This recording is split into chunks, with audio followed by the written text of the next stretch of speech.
ఓం నమ శివాయ. ఈరోజు శివయ్య సందేశం ఏంటి అంటే, భక్త, ఈ శుభ మంగళవారాన ఈ శివయ్య చెప్పేది ఒక్కసారి వినిచూడు. ఆఖరి వరకు విన్నావంటే ఆఖరి నిమిషంలో ఒక శుభవార్త వింటావు. వినేలా ఈ శివయ్య నేను నిన్ను ఆశీర్వదిస్తాను. ఈ తండ్రిపై ఏమాత్రం నమ్మకమున్నా ఆఖరి వరకు విను భక్త. నీ జీవితాన్ని మార్చే ఒక అద్భుతమైన విషయాన్ని ఈ రోజున ఈ శివయ్య నీ తండ్రి నీకు వినిపించబోతున్నాను. వింటావు కదా? ఈ శివయ్యను నమ్మి ఆఖరి వరకు ఇది విను. ఈ శుభ మంగళవారాను విన్నావంటే మంగళకరమైన వార్తలు నువ్వు బోలెడు వింటావు. నువ్వు ఊహించని శుభవార్త నీ చెవిన పడేలా చేస్తాను. నువ్వు కోరుకున్న బంధం నీకు దక్కేలా చేస్తాను. నువ్వు అనుకున్న పనులన్నీ కూడా సవ్యంగా జరిగేలా ఆశీర్వదిస్తాను. శివుని ఆజ్ఞ లేనిదే చీమైన కుట్టదు అంటూ ఉంటారు కదా. అంతే శివుని ఆజ్ఞ నీకు పుష్కలంగా ఉంది కాబట్టి ఈరోజు ఈ సందేశాన్ని వినగలుగుతున్నా, విని అర్థం చేసుకోగలుగుతున్నా. ఎందుకు భక్త నువ్వు అంత దిగులుగా కూర్చొని ఉన్నావు చెప్పు? నువ్వు అడిగింది నేను ఇవ్వడం లేదని బాధపడుతున్నావా? లేదా ఈ శివయ్య ఏం చేయడం లేదని మనసులో అనుకుంటున్నావా? నువ్వే చెప్పు భక్త. నీ కోరిక ఆలస్యం అవడానికి ఒక బలమైన కారణముంది. నువ్వు అడిగిన వెంటనే నీ కోరిక తీరిస్తే ఏం జరుగుతుందో నీకు అర్థమవుతుందా?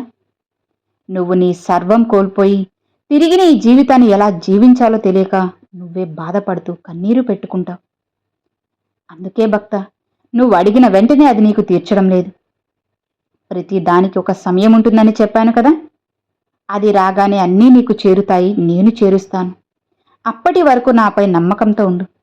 నీకు ఇవ్వాల్సింది జాగ్రత్తగా ఈ శివయ్య భద్రపరిచాను. నువ్వు అడిగినప్పుడు ఇస్తే వాటిని పోగొట్టుకొని తిరిగి మళ్ళీ నన్నే నిందిస్తూ అడుగుతున్నావే, ఇది నీకు న్యాయమా చెప్పు? నువ్వు అడిగింది అడిగినప్పుడు నేను ఇచ్చాను కదా. మరి నువ్వు దాన్ని జాగ్రత్తగా కాపాడకుండా చేస్తే నేనేం చేయాలో చెప్పు? భక్తా చూడు, జీవితమంతా బాధపడేదానికన్నా కొన్ని రోజులు కష్టాలు అనుభవించి తరువాత ఈ తండ్రి ఇచ్చేదాన్ని తీసుకొని ఆనందంగా జీవితాన్ని అనుభవించు. అయితే ఇప్పుడు నీకైన సమయం వచ్చేసింది భక్త. ఈరోజు నీకోసంగా ఈ సందేశాన్ని పంపాను. నువ్వు కోరుకున్న ప్రతీదీ నీకు అందిస్తాను. అలానే నువ్వు కోల్పోయినవి కూడా నీ దగ్గరకు వస్తాయి, వచ్చేలా చేస్తాను కదా. మరి ఇక నువ్వు చేయాల్సిన పని ఏంటి? వచ్చిన దాన్ని జాగ్రత్తగా కాపాడుకోవాలి. ఏదైనా సరే విలువగా చూసుకో. ఇప్పుడు నేను నీకు ఇవ్వబోయేది నీ జీవితమంతా నీతోనే శాశ్వతంగా ఉంటుంది. అది నీకు నీ కుటుంబానికి ఎలాంటి లోటు లేకుండా చేస్తుంది. సరేనా భక్త? నేను నీకిచ్చే సంపద అంచెలంచెలుగా అలా పెరుగుతూనే ఉంటుంది. ఎక్కడా కూడా తరగదు, ఆగదు. ఇక నీ బాధ అనవసరం. ఈ శివయ్య నీకిచ్చే బహుమతిని ఎలా జీవితాంతం ఉపయోగించుకోవాలో, ఎలా కాపాడుకోవాలో ఇది మాత్రమే నువ్వు ఆలోచించు చాలు. నీకు ఎప్పుడు ఏది ఇవ్వాలన్నది ఈ శివయ్యకు తెలుసు. అది నీకు ఇచ్చే తీరుతాను భక్త. ఇందులో ఎలాంటి మార్పులు అస్సలు ఉండవు. ఇక నీకు ఎలాంటి లోటు రాకుండా నేను చూసుకుంటాను. ఎలాంటి కష్టము నీ దరి చేరనివ్వను. ఇకపై అన్నీ నీకు అనుకూలంగా మారుతాయి. ఇదిగో, నువ్వు కోరినట్లే నీ బంధంలో కూడా మంచి మార్పు వస్తుంది. భక్త విను, ఇక నువ్వు ఎంత సంపాదించినా సరే, నేను నీకు ఏమిచ్చినా అది నీ దగ్గరే శాశ్వతంగా ఉంటుంది. నీ మంచి కోరి ఒక విషయం చెప్తాను, వింటావా?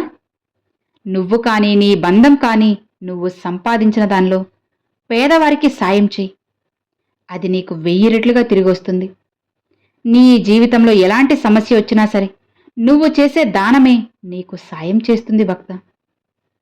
ఇలా నువ్వు దానం చేయడం వల్ల నువ్వే కాదు, నీ కుటుంబం తరతరాలు కూడా ఆనందంగా జీవిస్తారు. నీ పుణ్యం వాళ్ళందరినీ కాపాడుతుంది, రక్షణ కవచంలా మారుతుంది. ఇది వరకు నువ్వు నీ కుటుంబం ఎన్నో మంచి పనులు చేశారు. దానివల్ల ఎంతో మందికి మంచి జరిగింది, అవునా కాదా? కానీ నీలో ఉన్న అతి మంచితనం నీకు హాని చేస్తుంది భక్త. కాబట్టి ఏదైనా సరే అదుపులో ఉంటే అంతా సవ్యంగా జరుగుతుంది. నువ్వు ఎవరికైనా ఏదైనా చేయాలనుకుంటే ముందుగా ప్రచారం చేయకు, డప్పు కొట్టకు, మౌనంగా ఉండు. ఎవ్వరికీ ముందుగా మాట ఇవ్వకు. ఎందుకంటే మాట ఇచ్చి తరువాత తప్పితే అది పెద్ద పాపం అవుతుంది, అవునా కాదా చెప్పు? ఇప్పటి వరకు నువ్వు చేసిన పుణ్యకార్యాలన్నీ ఈ పాపంలో కలిసిపోయాయి. కాబట్టి భక్త, నీ మనసులో ఇలా చేస్తాను అలా చేస్తాను అని అనుకుని ఎవ్వరికీ మాట ఇవ్వద్దు. నువ్వు చేయాలి అని అనుకున్నది ఎవ్వరికీ కూడా చెప్పకుండా మౌనంగా ఉండు. నువ్వు చేశాక అందరితో చెప్పుకో. అప్పుడు నిన్నందరూ గౌరవిస్తారు, గుర్తిస్తారు. అలా కాకుండా ముందుగా అందరికీ నేను అది చేస్తాను, ఇది చేస్తాను, అక్కడికి వెళ్తాను, ఇక్కడికి వెళ్తానని డప్పు కొట్టేసుకొని తరువాత పరిస్థితులు సహకరించినప్పుడు నువ్వు తర్వాత ఇబ్బంది పడితే ఎలా చెప్పు భక్త? అప్పుడు నీ పరువే కదా పోతుంది. అందుకే ఏదైనా మౌనంగా ఉండిచ్చే. ఇక నీ ఇంట ఒక శుభకార్యం జరగబోతుంది. అది నీకు ఎంతో ఆనందాన్నిస్తుంది. ఈ శివయ్య చెప్పింది చెప్పినట్లుగా అలానే తూచా తప్పకుండా పాటించావంటే జీవితం బ్రహ్మాండంగా ఉంటుంది. ఇలా చూడు భక్త, నేను ఈ శివయ్య నీ ప్రతి అడుగులో నీకు తోడు ఉంటాను. నీకు శ్రీరామ రక్షగా ఉంటాను. భయపడుకు భక్త, ధైర్యంగా ఉండు. ఈ శివయ్య నీకు తోడు ఉన్నంత వరకు నీకెందుకు భయం చెప్పు? సంతోషంగా ఉన్నావంటే అన్నిటినీ మార్చి నీ జీవితాన్ని నీకు నచ్చినట్లుగా చేస్తాను. హాయిగా ప్రశాంతంగా ఉండు భక్త.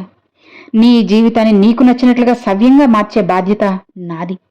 ఇక నిశ్చింతగా ఉండు అని ఈరోజు శివయ్య ఈ సందేశాన్ని తీసుకొచ్చారండి. సో విన్నారు కదండి, ఈరోజు శివయ్య పంపిన ఈ సందేశం మీ అందరికి నచ్చింది, అర్థమైంది అని అనుకుంటున్నాను. నచ్చితే ఒక చిన్న లైక్ చేయండి, మరికొంతమంది మీ ఫ్రెండ్స్ అండ్ ఫ్యామిలీస్కి షేర్ చేయండి. ఫస్ట్గా మన ఛానల్ చూసేవాళ్ళు సబ్స్క్రైబ్ చేసి సపోర్ట్ చేయండి ఫ్రెండ్స్. Thanks for watching. ఓం నమ శివాయ. శివాయ నమః.